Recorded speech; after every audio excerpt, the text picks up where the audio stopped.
Bem, continuando aqui com o nosso vídeo, né, com nossas explicações, ó, nós já vimos sobre o can e o could. Agora o modal verb may. O modal verb may é traduzido também como pode e poderia, certo? E até mesmo sabia, conseguia. Expressa pedido, possibilidade e permissão. Olha os exemplos. Ó. Pedido. Mom, may I go to the park with my friends? Olha o may aqui. Ó. Geralmente você colocaria I may, né? Em vez de may I, ou seja, o sujeito aqui. Ó. Tá? Mas está assim por quê? Por causa do que é uma pergunta, ok? Então aqui é um pedido, é uma pedido de permissão. Possibilidade, it may rain tomorrow, ou seja, pode chover amanhã, certo? E permissão, né? May I drink some water? Posso beber água? Então eu falei pedido como se fosse permissão, mas é diferente, tá? Aqui é um pedido e aqui permissão. Você percebe que o may, você pode usar o may nas mesmas circunstâncias que você pode usar o can.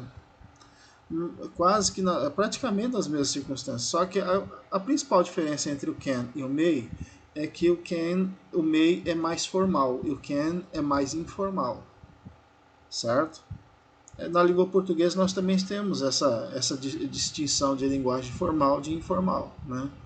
Um exemplo, se você vai escrever uma música ou se você vai escrever uma carta para alguém, para uma pessoa, algo pessoal, você pode falar assim, a gente vai no clube amanhã, certo? Mas se você vai escrever um ofício, um documento oficial, você não vai falar a gente vai no clube amanhã. Você vai falar o quê? Você vai falar assim, nós iremos ao clube amanhã. É uma linguagem formal, tá? Então na língua inglesa também tem, certo? E o may é utilizado quase que nas mesmas circunstâncias que o can, praticamente, mas ele é de uma forma mais formal, ou seja, ele tem o mesmo significado, mas deve ser usado em circunstâncias formais, ok? Should. O should, traduzido para o nosso português, seria mais ou menos o deveria, tá? Expressa conselho, recomendação, certo? E sugestão. Olha os exemplos. Ó. Should como conselho. You should listen to your mother. Você deveria ouvir sua mãe, certo? Então, should como deveria. Mas sempre você vai usar o should no passado, tá? Deveria, tá? Se você for usar o deve, aí você vai usar o must. Daqui a pouco a gente fala do must. Recomendação. He should wear a suit to the conference. Ele deveria usar terno na conferência. Olha o should, deveria. He, ele, should, deveria, wear, usar. Ok? E um exemplo de should como sugestão.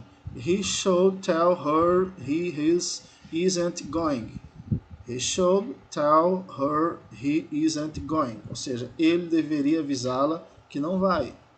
Então é uma sugestão. Ó, sugiro que você avise que você não vá. Sugiro que ele avise. Né? Então, significa deveria, mas no sentido de sugerir, de sugestão, certo? E nós temos aqui o must, que também significa deve, só que nesse caso o must é no presente, pode significar deve ou precisa, e expressa uma obrigação, uma proibição ou uma dedução. Olha aqui os exemplos. Ó. Exemplos de uso do must como uma obrigação. You must pay your bills. Você deve pagar suas contas, certo? Então, must, deve, é uma obrigação. Você deve pagar suas contas. You must pay your bills, ok? Proibição. Uso do must como proibição. You must not tell it to anyone. Olha só, you must not tell it to anyone. Você não, ó, must not. Colocou not depois do modal verb, então você coloca no negativo. Você não deve contar isso a ninguém. É uma proibição. E aqui a gente podia até aproveitar, né, para falar um pouco sobre o uso do negativo numa frase usando o modal verb. Para você colocar uma frase usando o modal verb no negativo, você coloca o not logo depois do modal verb. O modal verb aqui é o must. Então, must not. Aí depois vem o verbo principal e segue normal, certo? Se você estivesse usando can, seria cannot, you cannot, e continua com o verbo principal normal, ok? Certo? Então, quando você quiser colocar no negativo, é só colocar o not depois do modal verb, não precisa ser o must. Aqui está um exemplo do must, mas pode ser o could, o should, do mesmo jeito, tá? Se eu falar assim, você não deveria ouvir sua mãe, you should not listen, entendeu? Certo? É fácil. Ó, e como um exemplo do uso do must como dedução. Laura must be sick. She didn't come to school today. Ou seja, Laura deve estar doente. Ela não veio para a escola hoje. Então eu estou deduzindo que Laura deve estar doente. Por quê? Porque ela não veio na escola.